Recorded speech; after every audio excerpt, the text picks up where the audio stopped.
One of the most common fears that people have is the fear of being alone. And I think no time is this fear stronger than after divorce.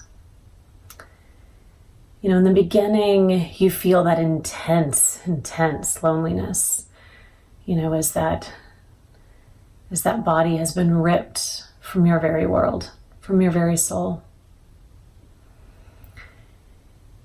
And then as time goes on, maybe in some ways you feel better as you start to build connections with other people.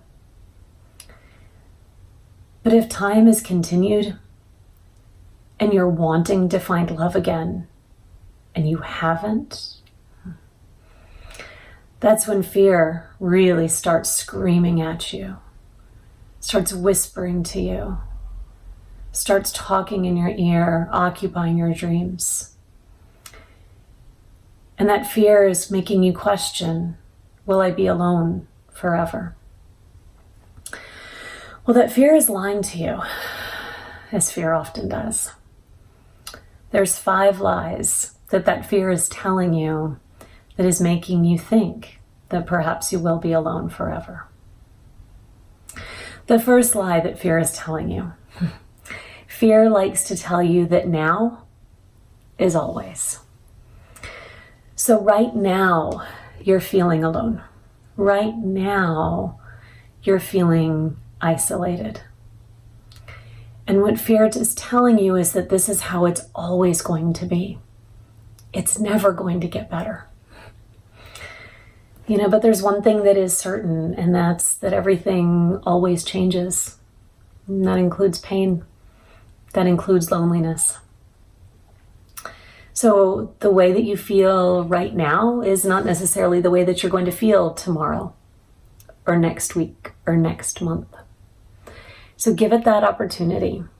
You don't know what's coming.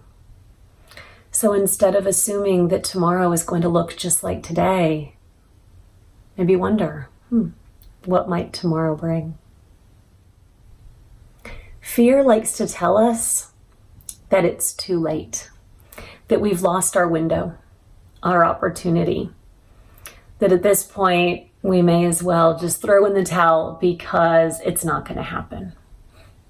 We think we're too old, too wrinkled, to fill in the blank.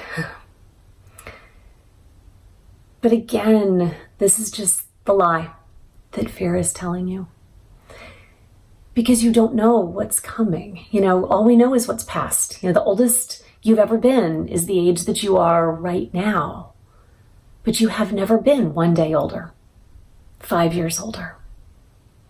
Fear doesn't know what's coming. Fear is not prophetic. It doesn't know what's going to happen.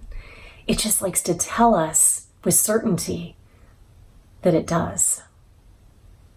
One of the ways you can counteract this particular fear is find people that are older than you, that have found love again at an age older than you. They're out there, I promise.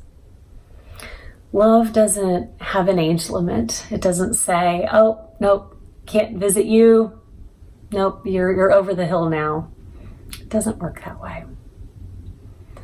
So don't let fear tell you that it's too late, because the only time it's too late is when you give up.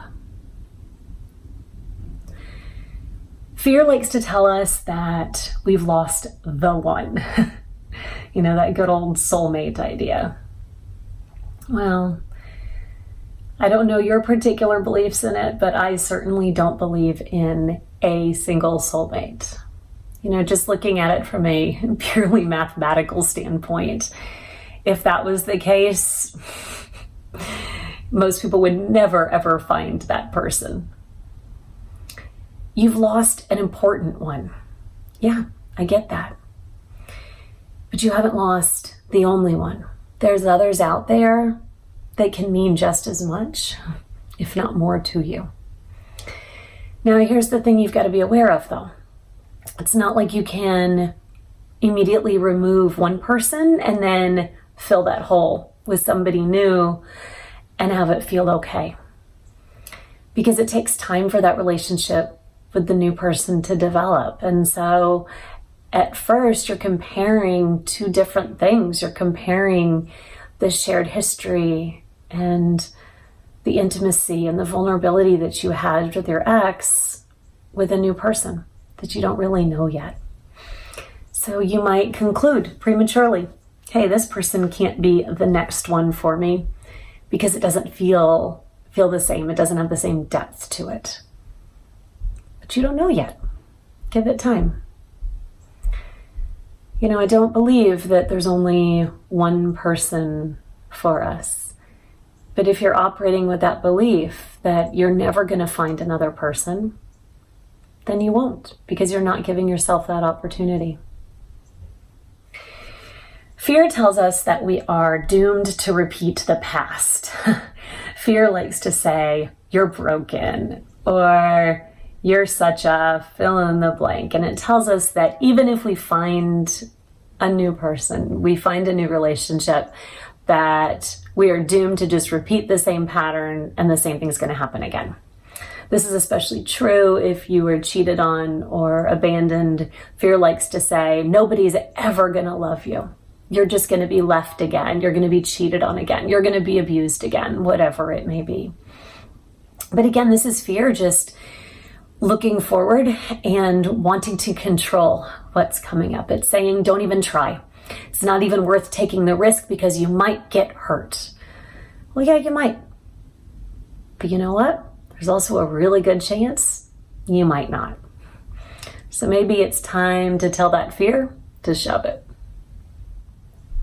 Finally, fear likes to tell us that it's reality.